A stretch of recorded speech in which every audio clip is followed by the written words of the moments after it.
please don't be ignorant like me when you're traveling. The other day, you won't believe what happened. I was stuck on a motorbike between busy lanes on the road and cars were going everywhere. It's a crazy story, but I want to get to it.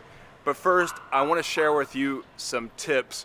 We're here in Thailand, in the beating heart of Thailand, in Bangkok, but let's take it all the way over to Italy, because I heard a story recently from one of my subscribers telling me about their experience in Pisa that got me thinking.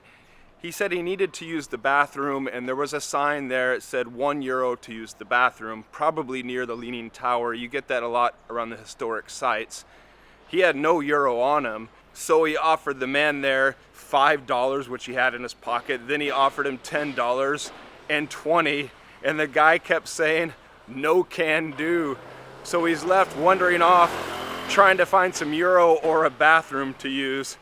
First of all, I've been in that situation. It sucks. I didn't have change to use the bathroom, although I don't carry around with me US dollars. And I think it's robbery when these tourist places charge you money when they know you need to use the bathroom. My advice, well, you do the 2-for-1. You find a local cafe or bar around where you can buy a drink, and then while you're in there, also use the bathroom. That way you're not paying to pee, as it were. It just reminds us that don't assume when you're abroad they're going to take US dollars. It's quite crazy to think that. Can you imagine if you were in the United States and you were selling something and someone said, "Hey, here's €5, can I have that?" You would say, no, it's a hassle for you to have those euros. Just like abroad, it's a hassle for them to accept dollars. Plus, if they do, you're going to get a bad conversion rate. And frankly, I advise you not to be carrying around your US dollars unless you're heading to an exchange booth to exchange them for the local currency. Now, another comment in one of the videos that caught my attention was from a person that said, well, don't worry about cash. Nowadays, especially after COVID, you can use the credit card anywhere you go. I don't agree with you. I'm sorry, that's not true. For example, here in Thailand, you need cash, especially if you're at these small places. Now, at the bigger places, when you're buying bigger items, they'll take credit cards. But if you're not purchasing a lot or you're not spending a lot, they're going to demand that you accept cash, and that's the case for the local 7-Eleven or the street vendors. If I try to offer them a credit card or US dollars, they're going to look at me like I'm from outer space. No can do. At the 7-Eleven, I think you have to have a minimum purchase of around 300 Thai baht before they're going to let you use the credit card. So that's not the case. And also, in that comment, the person said, well, look, if you're carrying around US dollars or euro anywhere you travel in the world, you're going to be okay because those countries love having those cash currencies in hand. That's not the case either. I'm sorry to debunk that, and please don't do that. That may work in places like Cuba. I've seen it happen in Argentina and in Sri Lanka recently. They were quoting me prices in US dollars, but I don't know if they would have taken US dollars. And again, you're going to get ripped off if you try to go that route because they're going to gain a little bit on the conversion. So always carry local cash. Now, some might say, well, you risk if you're out and about with your wallet, you got your cash in there, that someone's going to rip you off and you lose all your money. Well, when you're walking out and about, don't carry all your cash and keep a few dollars, keep half of your cash back at the hotel. Keep your credit cards back at the hotel. Maybe only carry one credit card out with you, even if you need your credit card. I love it. I'm on a little side street they call Soy an alleyway. I'm on a little side street here just off the main Sukhumvit line in Bangkok. I love this area. So in order to avoid that problem, look, we can get ripped off anywhere. I remember my first smartphone got pulled out of my pocket by a beggar in India way back in the day. It can happen, so try to limit your losses by keeping some money back at the hotel or your Airbnb when you're out and about, so you're not going to lose it all. Now, there are exceptions to the rules. I mean, in the United States, you can get by with a credit card almost everywhere, and in China, yeah, now it's all digital payments, or you're paying with your WeChat, and that's great. But look, if you're exploring these cool countries like Thailand, Sri Lanka, or even in Italy, you're gonna need to have cash on hand. Just don't be ignorant like me. I know a lot of Americans, especially a generation or two ago, hardly ever, if at all, traveled outside the United States. I want to tell you a little story about my dear mother, Mama Brown. One of the happiest moments of my life was to bring her over to Italy and visit where I was living and where I made my new home. It was made even more special because about 10 years ago, she died. Well, in order to get her over to Italy, my sister and I had to get her a passport. She had never traveled outside the United States, had been to Mexico on some trips, but I think then they could use her driver's license to enter in and out of Mexico. So we went about trying to get her passport, but we found out she didn't have a birth certificate. She said, "I can't find it, I don't know where it is." We couldn't get her a passport without a birth certificate, so here we go. We're trying to now find her a birth certificate, and to do that we had to contact the state where she was born. My mother and my father, they're from Lincoln, Nebraska, but my mother was born in Brooklyn in New York when, at the time, her father, my grandfather, was serving during World War II.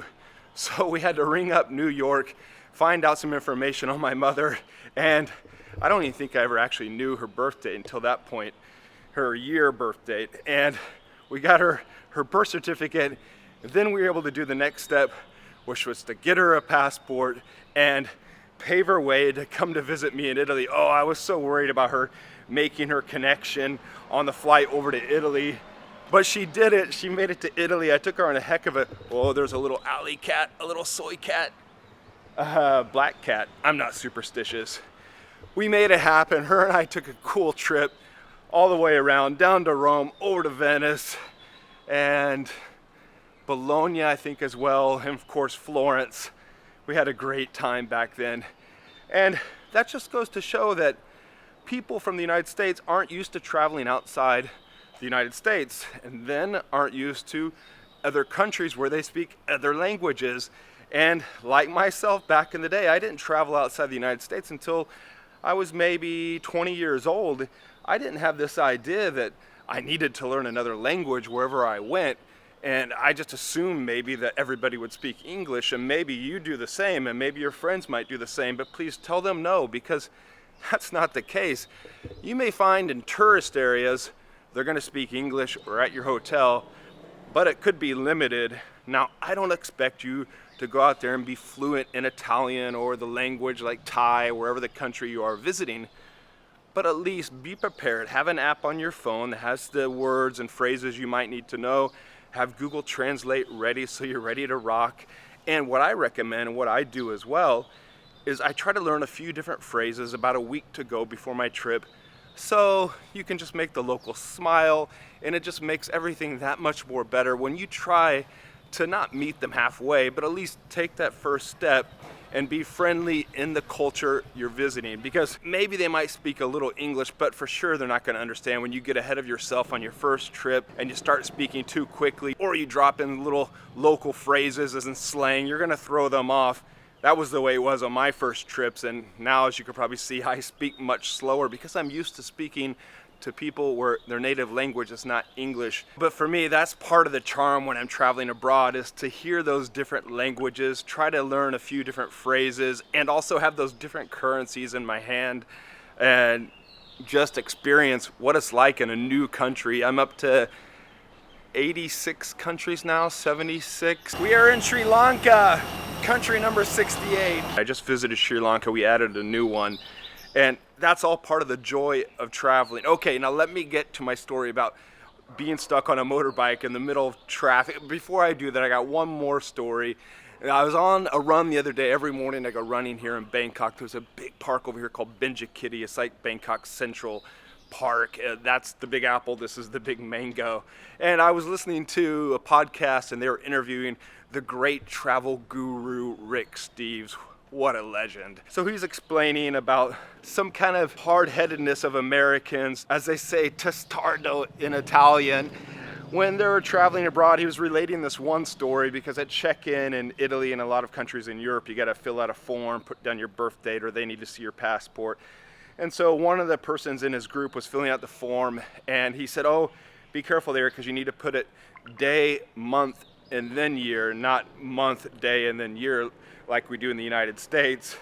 And that one person in his travel group got upset, said, come on, after years, we saved their country here in Italy, and why do I need to change my ways and fill it out as if it's day, month, and year as they're telling me to do? Come on, don't be that way. Just accept their local customs, traditions, and rules, things they go by, and embrace a new culture and a new country. I love it, and that's, if you're making the trip over to a new country, you should be ready for that experience as well. And you know what? I looked it up, and the United States is one of the few countries in the world that do that format where they put the month and then the day and then the year. So that's quite unique and something for you to pick up when you're traveling abroad, and be ready when you're filling out those forms, because sometimes it can be quite crucial. And another thing I found out when I was researching this video, 75% of the people in the world don't speak English. So learning a few phrases might help you, help us, to other people in the world. All right, now let's get to this story. It was a bit of a crazy one, being stuck in the middle of traffic on a motorbike while cars were whizzing around. Well, I was on my way to meet my friend for coffee, and somehow in the ride-hailing app Grab, which was used here all throughout Southeast Asia, it's kind of like Uber, I put in the wrong address, the wrong B point in our itinerary, A to B. And when I realized that we were almost there, I'm like, I was telling the Grab driver, hey, you know, this is the wrong address, stop. And he pulled over between, it was like 6 lanes of traffic, and he stopped right in the middle. So 3 lanes on one side, 3 lanes on the other side. And he's like, what's going on? Although he didn't say what's going on, he said it in Thai, and he didn't speak English, and I was trying to indicate the wrong address, and at the same time trying to figure out how to enter a new address into the app. And I'm not familiar with changing the address once the trip's already in progress. You can do it, and I did it eventually, but during all this time I had to kind of tell him, oh, katod, which means excuse me, and krap, which thank you for pausing and waiting. And I was wondering at the same time, why the heck did he stop right here between 3 lanes of traffic on each side of us? And I just hope a car doesn't ram us from behind, because I was on a motorbike taxi, sitting on the back of this motorbike taxi. So we figured it out, and the Thai are so patient and so friendly anyway. But we couldn't communicate in each other's language, and he'd probably been in that situation before, so kind of had an idea, knew what was happening. But that just goes to show us that don't assume everybody's going to speak your language when you're traveling abroad. Be prepared for those times. And for me, those times like that, well, those are some of the best moments of traveling, when you get to experience the confusion, you're trying to explain things, and then you got a great story to tell your family when you're back at home, or to relate in a vlog like this. A lot of this travel information I put in an e-guide that you can find. I made an e-guide about traveling in Italy. Also, if you're interested in Thailand and Bangkok, I have an e-guide. I'll put links to those in the description. What are your travel stories? What are your comments on this about English and having cash on hand and not trying to get away with using US dollars when you're traveling abroad, unless you're in Cuba or something? Let me know down in the comments, because I want to get a little dialogue going on. We can share our travel stories or horrors or pleasures. And I don't want you to make the same mistake as I've been making and be ignorant when you're traveling. Also, I don't want you to be rushed when you're traveling. When you plan your itinerary, I don't want you to be there and be too rushed and miss out on certain things or leave with regrets, which is why I made a video about it here. So check it out there. I'll see you over there next.